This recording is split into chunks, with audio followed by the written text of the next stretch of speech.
Yes, thank you for coming on such a miserable evening. I'm working with CAG Devon a couple of days a week, just part-time.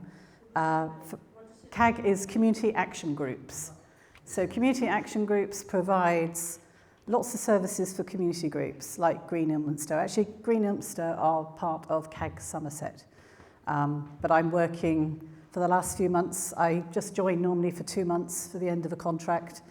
The previous person had left, and then it went into 5 months, and then East Devon have just funded me for another year, which is really great, so I can carry on building all of the groups in East Devon. So CAG, as I said, supports community groups. It started off mainly with groups that are around waste, so waste groups dealing with waste, repair cafes. We've been going for 10 years, so this year is the 10th anniversary. And what we help groups with is all of those things that are quite difficult, like constitutions and insurance and any help that they need. But we also run lots of workshops and skill shares. So help all the groups, no matter what they're doing. Some are eco groups, so they might be doing citizen science on the rivers. They might be doing pollinator projects, libraries of things. Repair cafes, as I mentioned, we've got a lot of plastic-free groups as well. And our members at the moment, I think we're up to about 17 in East Devon. So that 17 have joined just in the last year and a half, 18 months, which is great. And we also track, so we get the groups to actually put in data. This is some of the activities. They can track how much they've actually saved the community by doing what they're doing. So you have things like how many hours, so the value of volunteers' time in East Devon, just in 1 year it was £74,000. So we underestimate how much, the value of communities sometimes. And they are playing an absolutely critical role in a lot of things that are going on locally. And without them, somebody would have to be picking up that slack. So they're doing some incredible work. And that is from 24-25, we'll have the new figures out, and it'll be probably double that, or maybe even a bit more for the last year, because more groups are now. We have a new database that's about to come out, so hopefully more groups will be using it as well. So that's CAG, so that's a little bit of my life. And then the other part of my life is spent at the Blackdown Hills Eco Hub.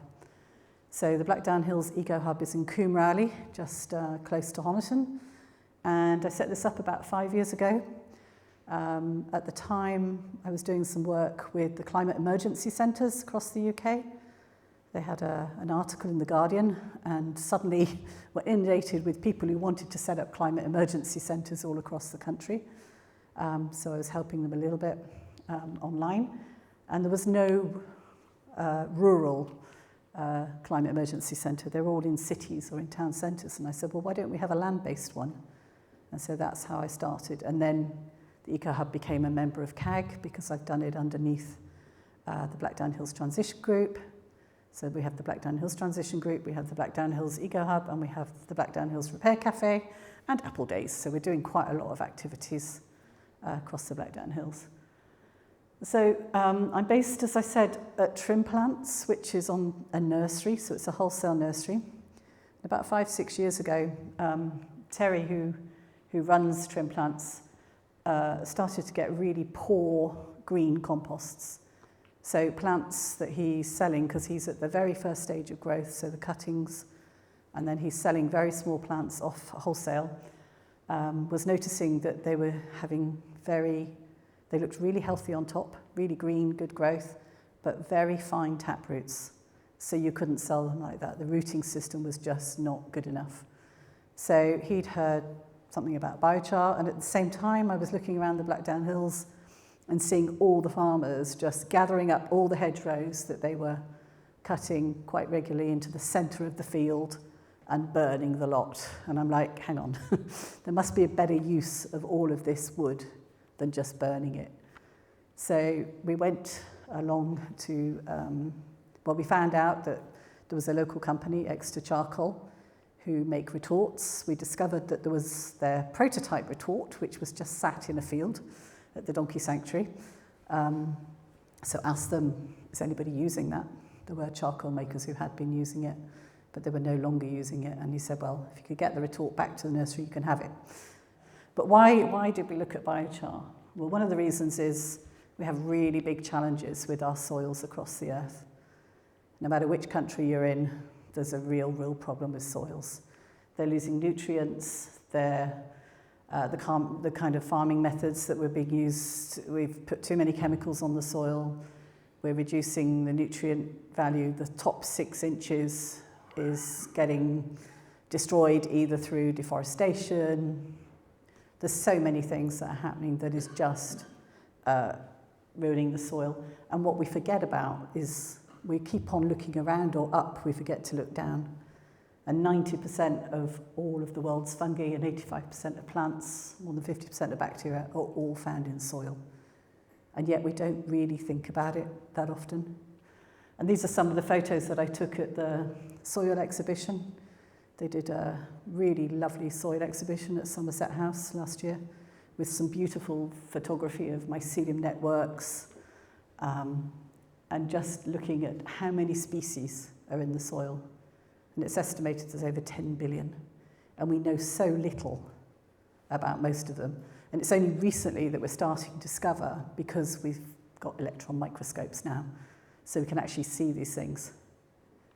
You know, we knew things from ancient wisdom, and then we disregarded it, but actually a lot of it is coming out to be quite true, but we've forgotten it in the meantime. So that's why we kind of got interested in biochar as well. This is the nursery, so Trim Plants Wholesale Nursery, growing lots of plants, and as I said, they were having problems with the rooting. So because the nursery is in the middle of a lot of farming land, we thought, well, okay, there's lots and lots of hedgerow material, there's ash dieback, there are so many problems with different trees having fungal diseases, storms that we've had lately. What can we do with this wood? Surely there's a better way than just leaving it on the ground. You can have some left on the ground for insects and beetles and what have you, but the amount that we've had over the past few years is just releasing so much methane. And methane is the real problem, much worse than CO2. So we managed to get some funding. So I've just managed to get different pots of funding over the last 5 years. So we managed to get the original extra retort and then managed to buy some Dartmoor dragons. So the Dartmoor dragon is here. And it's basically a great big metal box, which is this. You light a firebox underneath, and you have a metal barrel that you fill with wood. So you pack it with wood, and then you don't want very many air spaces, so you pack it as tightly as you can. You put the lid on, and down just one side, which is underneath here, there are a number of holes that are drilled like that. You probably can't see that, it's very small. But there are a number of holes that are drilled in the bottom. And then as the firebox underneath, you light a firebox underneath, you close the lid once the fire is going, and as the wood heats up, the methane escapes, it comes out of these holes, hits the fire below, and then heats up, so you get up to 800, 900 degrees. So the methane is getting burnt off within the box, the lid is down, so all that you've got coming out of the chimney is some CO2 from the firebox below. So it's not actually coming out of the wood. And the methane is burning off so high that it's just heating everything up, and it goes around in a circle. The extra retort, the first one we had, has that same principle, but it's just much bigger and more challenging to handle. So we managed to get funding for two of these, Dartmoor dragons, and then started making quite a lot of biochar. So we did a lot of workshops, had a lot of days with volunteers coming along, learning more about biochar. So this is what comes out, which is like charcoal, and then we crush it. And for biochar, what we call biochar is something that's been burnt at above 650 degrees. Ideally, you want to get to 750, 850, but you start to have problems with the steel melting if you get too hot. So you do need to have more professional equipment, and then you're looking at £600,000, £700,000. So we've never managed to move on to that level, but there are groups now across the UK who have got the pyrolysis machines, the big pyrolysis machines, which they're using. So we've stayed with this because we wanted to do research and just check exactly what we've got, how it's working, what's happening with the plants. And so we met Tom here, who's a researcher with Plymouth University. He came up to visit us because they were installing a green wall on the sustainability building, let me go back, at Plymouth University. And he'd bought plants from Trim Plants originally for the project. So they were looking at how the thermal capacity of a green wall. So if you put a green wall on the outside of a building, instead of creating a cavity wall inside, so you don't take space from the room, and as we've got a lot of old housing stock, this kind of is easier, would you get the same thermal capacity as with a thermal wall? Which they did. So they bought the plants from Trim Plants, and then we started doing a lot more research with them, adding biochar into the walls as well to see what happened. So what does biochar do? Biochar, once you put it into the soil, it will improve the soil health. It increases organic matter within the soil. It provides aeration, especially if you've got clay soils. And it'll also, its carbon content is really high. So our biochar, which is made from, well, we've made lots of different biochars, but the one that we use predominantly is hedgerow, local hedgerow, so it's hardwoods, it's mixed. That has between 87 and 92% pure carbon. So everything else has been burnt off in the baking process. And the beautiful thing with it is that it has this kind of structure, so it's like a honeycomb.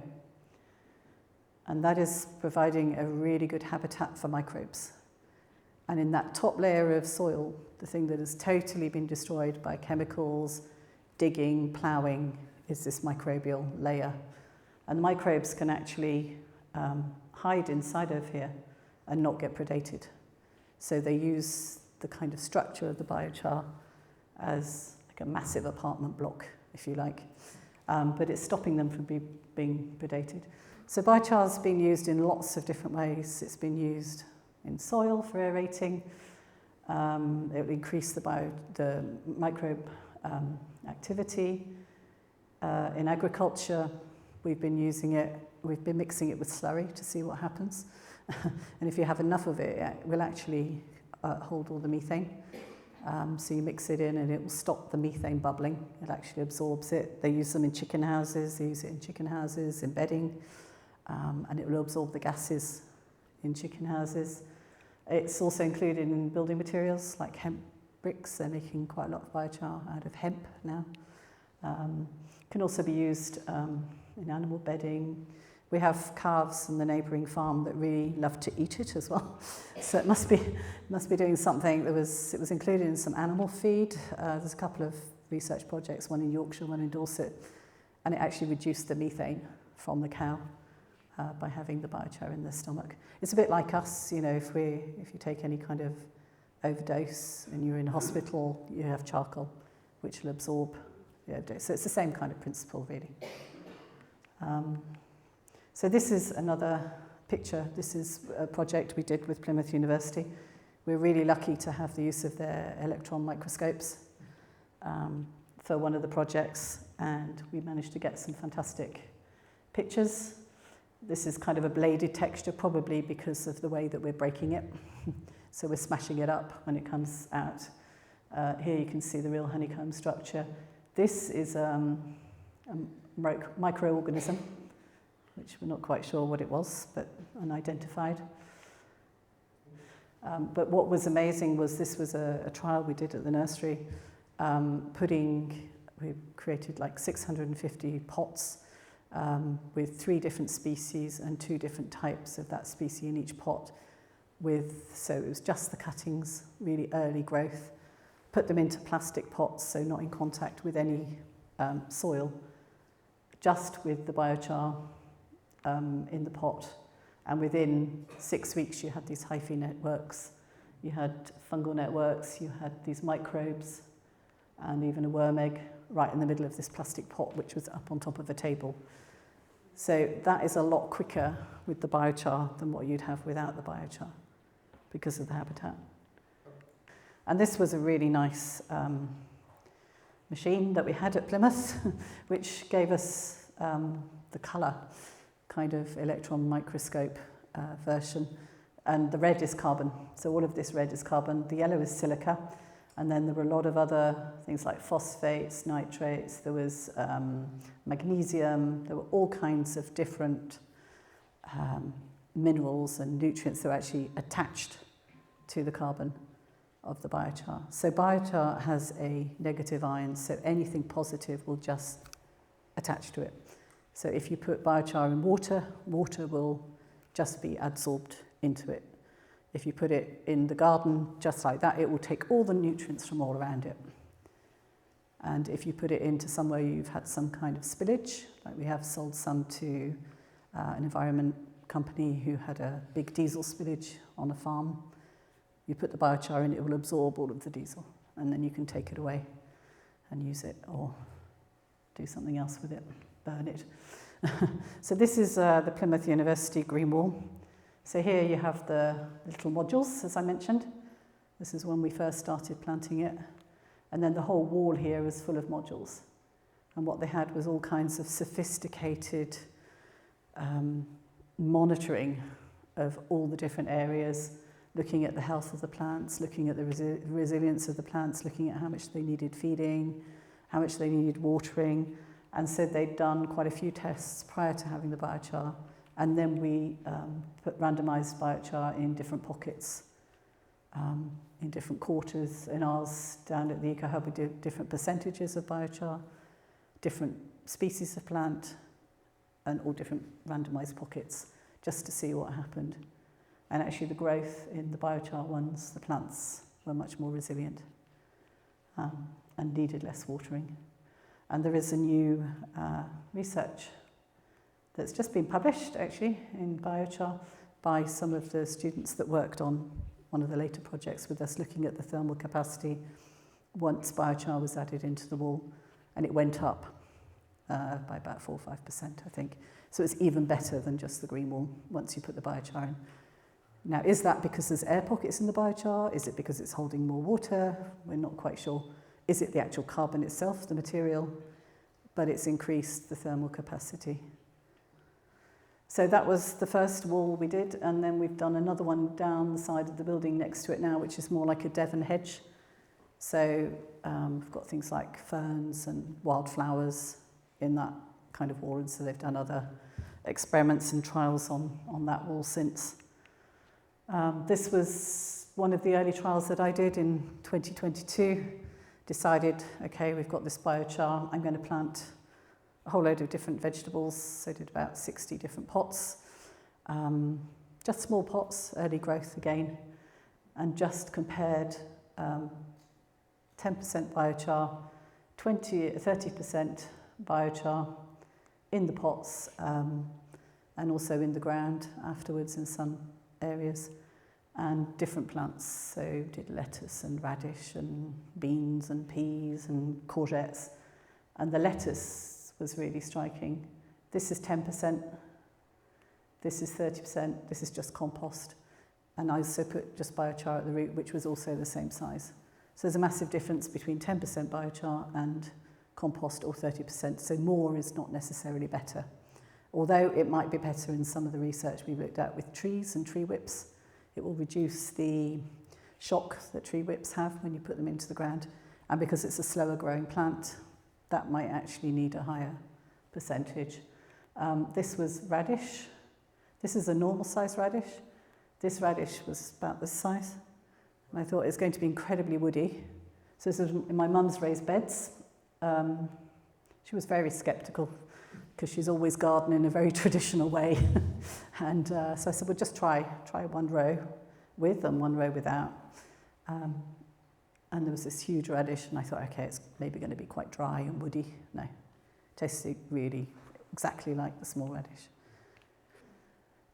So that was 22-23. Then I managed to get some more funding, which was an Innovation and Resilience Fund. So then we managed to buy the Dartmoor Dragons with that. And we looked at kind of across the nursery, lots of different plants. And sequestered, because of course you're sequestering carbon. So just in that project, we sequestered over 300 kilos of CO2 equivalent. Because we're putting carbon back into soils, we're putting carbon back into the pots of plants that are going out. We wanted to reduce the plastic use, so we do a lot of different things in the nursery where we use trays, try to avoid little pots if we can, sending out bare roots rather than tons of plastic. So it's helping to reduce a little bit. And then we've been working with, there's a installer, green wall installer in Exeter, Western GeoBuild, and they've been using biochar in a lot of their flood installations. Now it's very wet at the moment. This was a few years ago, but biochar within those bags that they use, and they were planting them, that was actually reducing a lot of the water as well. So the plants are using the water, the biochar is absorbing about 8 times its weight in water. So it's actually drying out different areas too. And then we're also working with, it's now become a charity in Plymouth. A guy wanted to put a microforest in every school in Plymouth and discovered there were about 90 schools. And his ambition was every school should have a green space. And so he plants 350 different tree species within the space of a tennis court. So it's a lot of trees in a very small area. And he did some in the early days. He met me at Plymouth. He saw me presenting some of the work we were doing at Plymouth University and came up to me and said, my car park's running out, but I need to speak to you, and disappeared. But he called me later. And he said, I didn't realise anybody was making biochar. I'm following this Japanese technique called Miyawaki, and I need biochar. Can you supply us? So we did, and we did lots of different compost teas for him as well, so he'd actually pick up the product. And some of the installations that he'd done without using biochar, they actually died when we had that really hot summer a few years ago, whereas the ones with biochar have actually survived and thrived.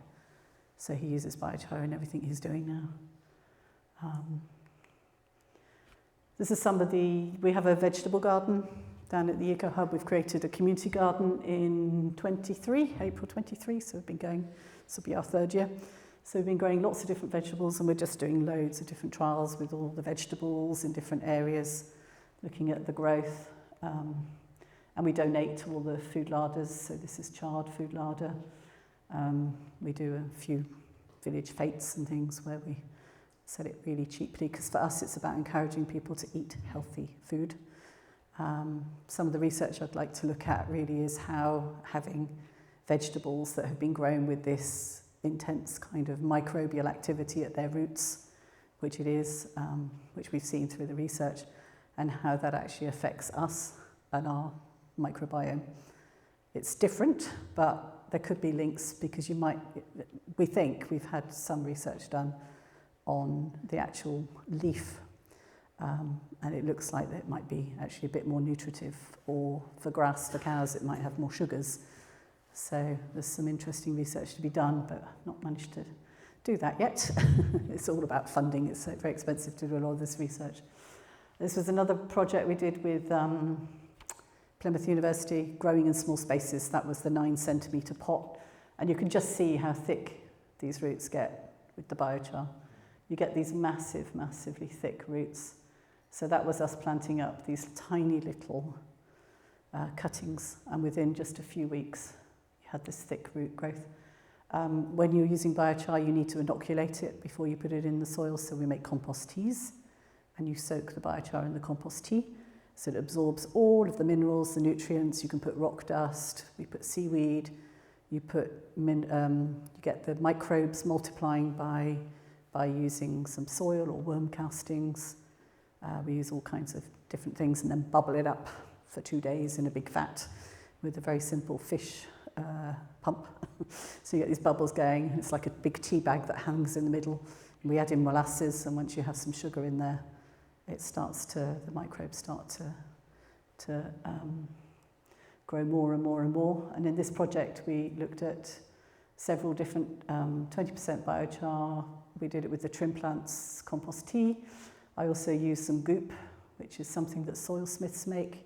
It's from wood chip, basically. It's the liquid that comes out of wood chip So they build these Johnson Sues, which is like a big net, and you put loads of wood chip in, and the liquid that you get out is full of microbes. And so Soil Smiths have been marketing that to farmers, and we did the compost, our own compost as well. So that was GISS, and this is some of the root structures. You can see it's just very, very, very thick roots on these small plants, have grown really, really quickly. So for the nursery, that's been really important. And one of the researchers was looking to dissect just a tiny piece of the root because he wanted to look at a section of root, and he said it was nearly impossible to find one without biochar in it. So the roots just go into the biochar, and if you pull anything out, all this biochar is just clinging to it. So the plants love it because what's happening is the microbes are all in the root system, bringing nutrients up or minerals up from lower levels into the plant. The plant are bringing the sugars down, giving the energy to the microbes to go out again. So you've kind of got this system going on where the microbes are feeding the plant, plants feeding the microbes. And you're re-establishing that network that's been really badly depleted across many, many soils. You're also adding carbon back in the Blackdown Hills. They did, Cranfield did a survey 3, 4, 5 years ago, over 3 years looking at carbon content of soils, and it's very, very low. So it's actually quite good if we can get some carbon back into the soils because the plants need it. So this was something I did just at the Eco Hub, managed to get some funding to create these raised beds. So divided each raised bed into 7 sections, so we had 21 sections, and in those 21 sections had just compost and biochar made from ash, and biochar made from conifer, so Christmas trees. I was thinking, what are 2 of the biochars that are kind of a waste material? What can we do with them? And so for a year or 9 months, I measured every single vegetable that grew in that plot. Sadly, the funding was finishing in January, so I had to plant something in January, which is not really the best time to do anything. But we did get some garlic in, and then a lot of the vegetables I had to plant quite early, and it was really wet that year as well, like this year. So a lot of it got eaten by slugs. But through the year, things really started to improve, and you can just see here the very thick roots again around the garlic. Here as well, the actual size of the garlic cloves. This was compost. These are the 2 with the biochar. So actually the size of cloves, the size of the pea pods, and I was weighing every single week everything, and you can see that for peas there was a 69% increase with biochar, conifer biochar, and 65 with ash biochar. French beans 36-44, garlic. These were the differences as well. So every single vegetable that I planted came out better with the biochar. And that ash and conifer are not necessarily your best biochars. They're kind of quite poor in a way. So a mixed hedgerow would be much better. So you probably get even better results with that. So that's the sections. So this is how we started. Very wet, so we covered them up with fleece. And it was randomised. So again, worked with the universities to say, okay, how many plants do we need? So there's 10 or 12 of each planted. Some got destroyed by pests and slugs and rabbits and deer and everything else we're contending with. But yeah, and again, that was just 10% we used just to trial that, and that seemed to work quite well. Also, at the end, I did a bit of a soil test, and the fungal ratio with bacteria was actually quite good as well in the biochar beds. Not quite so good in the compost beds. I didn't feed anything either. I think I fed it once right at the very end in end of September, October, after growing since January. I just put down some chicken pellets, but apart from that, they had no feed. So they did quite well, really. And it was also the size I had here. You can see with the broad beans, some of the broad beans much taller. The pods of peas were 12 peas instead of 9. So there's a difference in that as well. We have Colleton Grammar School who come for a project week with us, and I had them measuring all the different beds and weighing the beans as well with us. So yeah, each week scales took hours. Not a project I want to repeat, but it did give us that data that, you know, there is a difference. And this is another study that I found recently, which is from Spain. So the fruit with biochar improved the nutrient uptake, but also improved the vitamin content. And I have a feeling that that might be the case with vegetables as well, but we've just not found the funding to do that research yet. But there's definitely a difference in chlorophyll, because one of the researchers working with us on the roots was looking at the chlorophyll content of the leaf, and that was definitely higher when there was biochar. So there's a good chance that it's very similar, because we see that lush green leaf and stem growth as well, which is much better. And as a kind of aside to everything, because we're not using any chemicals, because we're gardening organically, we're not digging the soil either. Every time you break the soil, you're actually breaking those microbial networks. You're breaking the mycelium, so we try not to do that. Sometimes you have to, of course, if you're looking for potatoes or something, but we try not to. We keep it to a minimum wherever we can. Just dig where we need to. We have got a really heavy clay soil, and we're at the bottom of a hill, so it is quite compacted. But the biochar is actually breaking that down over time. So in some areas, I've just thrown biochar, quite big lumps of biochar, just over the top surface, just to see what happens, to see whether it will go down over time. It is starting to, because it will just go into the soil. But at the nursery, we've got somebody working there who is passionate about photographing insects. And her and her husband go off every weekend and find different insects and slime mold and all sorts of things that they love looking at. And I said, well, you've never actually been down to the Eco Hub. It'd be really good if you just came down to the garden and just wandered around and just had a look and see what you're finding. So this was last year, so it's after 2 years of us being there.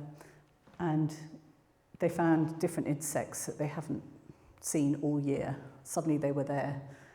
And I think that's might be to do with the fact that we're, not using any chemicals.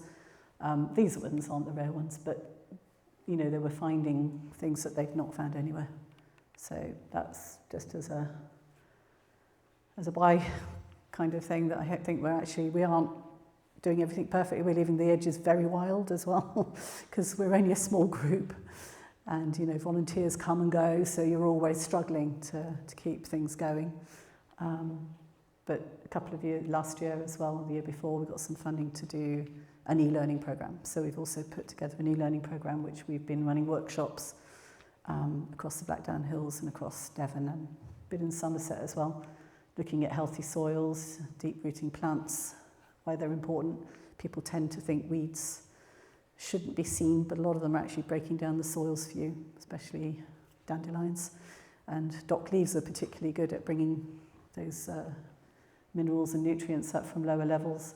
And we've also been talking to a lot of horse owners, because horse owners, we found, don't actually understand soil that well. So, and dung beetles. Dung beetles is a particular passion of my colleague that I do this with.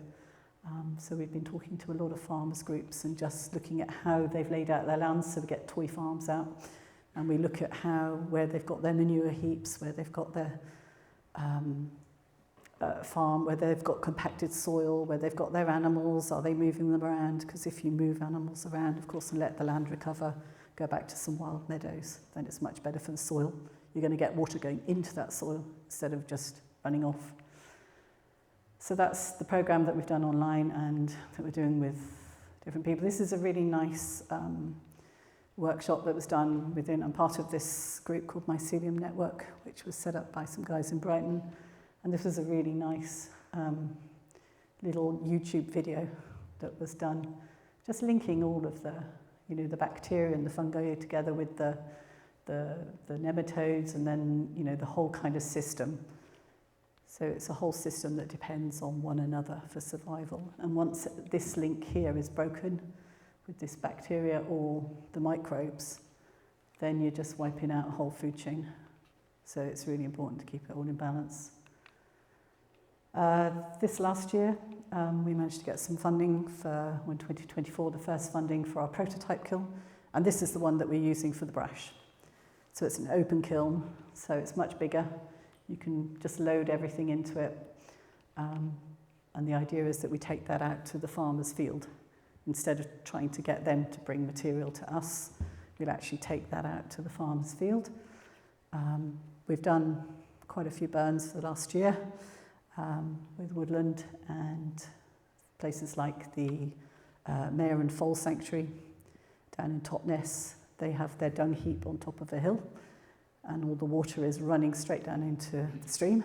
So this is down in Totnes, so this was the big pile. They did have a lot of ash dieback, but what they wanted to do was actually use the biochar in a ditch that they were building and around their manure piles, so it stops all of the nutrients from the manure piles just flowing down into the stream in the water system below. So we did that for them last year, and now we've just got some funding for some new kilns. So we've got 4, which will actually load into each other, can be taken on the back of a trailer, and so we can have 4 going all at the same time. So you can fill the first one, fill the second one, third one, fourth one, come back to the first one. So you can burn quite a lot of material in one day, because the problem was just taking one out. You can only do maybe 2 burns, but with this we can do 8 burns with a lot of material, and then it starts to make it much more interesting for the landowner and for the farmer.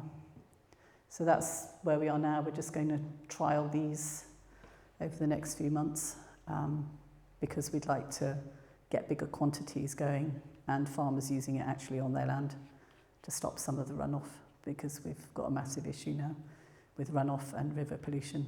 A lot of it is coming from phosphates, nitrates. When the farmers are putting manure on their fields, slurry on their fields, it's just washing straight down the streams. And even if they use synthetic fertilizers, you know, the first bit of rain that comes along, it just washes down into the stream as well. So there's a way, at least with the biochar, it will hold it. It will hold whatever they're putting on their fields. We've done a few tests with the local farm who's opposite us, mixing biochar with slurry as well, just to see what happens. So he's actually using it in his slurry pit at the moment, so we'll see how that works. We've also put it out on his field where he's got a herbal laze. The big pyrolyzers, they're the ones that, you know, that you're talking 600, 700,000 that people in Sweden are using. There's a few of them in the UK as well. They are industrial scale, you know, and they're baking at around 1,000 degrees. And then you're taking all the tars out, very much like we're taking all the tars out in the Dartmoor Dragons.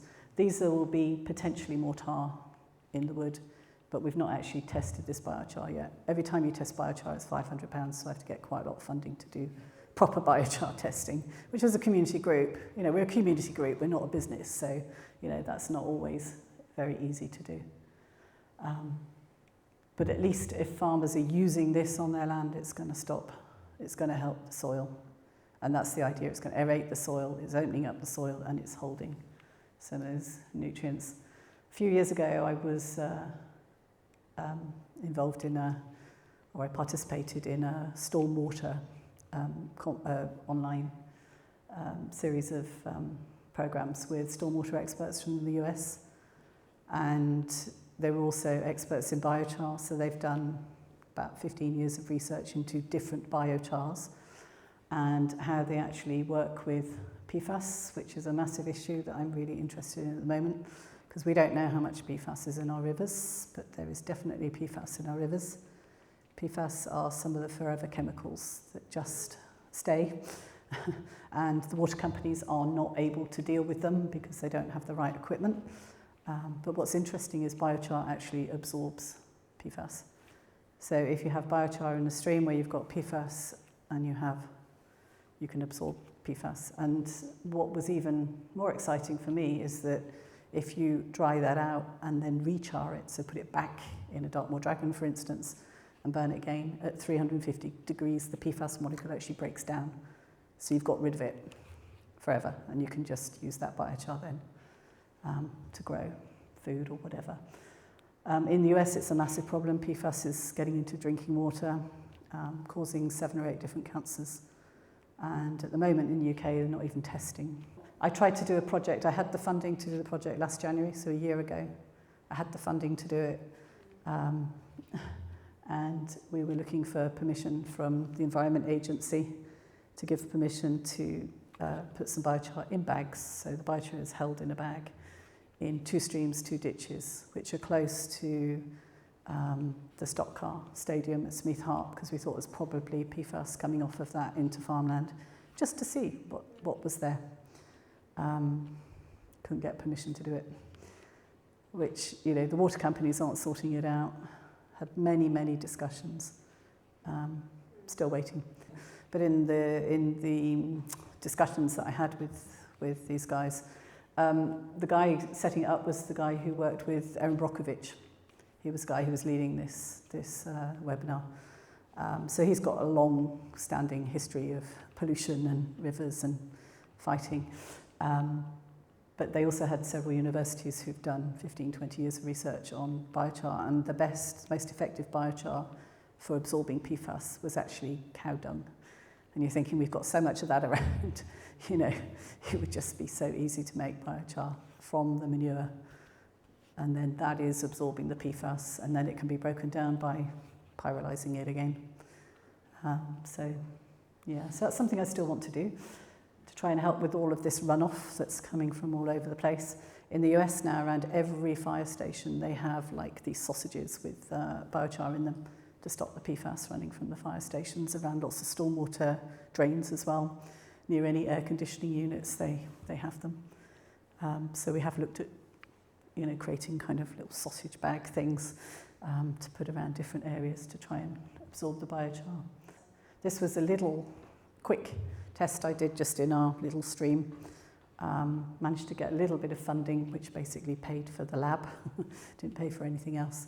But this was just, I had agabion, 2 types of biochar in Hessian sacks, which are put into the stream, 3 different levels, and then looked at, okay, how much, what's in the water. Was testing phosphates and nitrates, dissolved oxygen, above and below, 1st and 3rd gabion, 1st and 2nd, and then actually tested the biochar at the very end, and had all sorts of aluminium, iron, phosphorus, potassium, silicon, sodium, all sorts of different elements in that biochar.